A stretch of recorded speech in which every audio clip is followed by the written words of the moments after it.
Chapter 2. The Reflected House. The house settled into silence after Danny and Angela drove away, the sound of the car fading down the long gravel drive until only the whisper of wind through the oaks remained. For several minutes, none of the children spoke.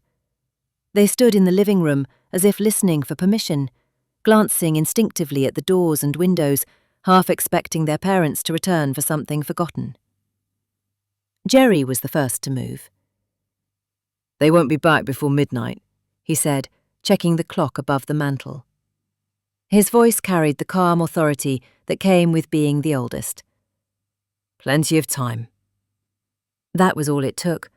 The younger children sprang into motion, dragging the dresser mirror back across the polished floor, grunting with effort. The mirror had been removed from its hinges earlier that afternoon and now stood awkwardly tall, its wooden frame nicked and worn.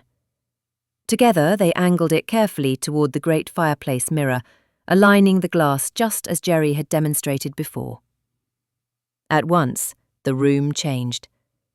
Reflections multiplied, folding inward upon themselves. The fireplace stretched into impossible distances, its stonework repeating again and again, while the ceiling seemed to lift higher than it should have allowed.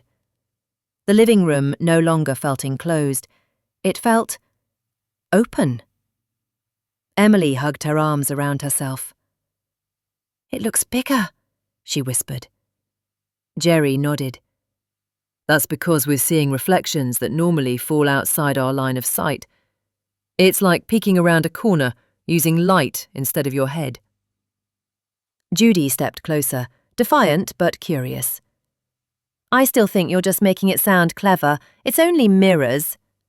She reached out and pressed her palm against the glass of the fireplace mirror.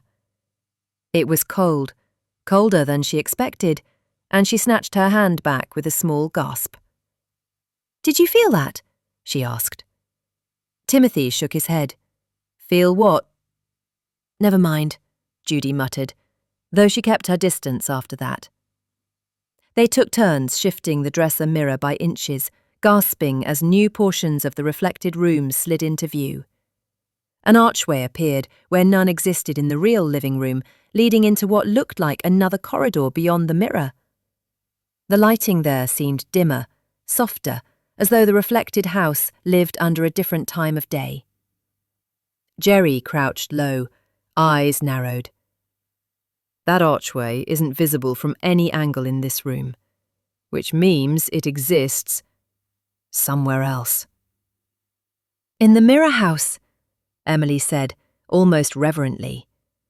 The words hung in the air longer than anyone expected.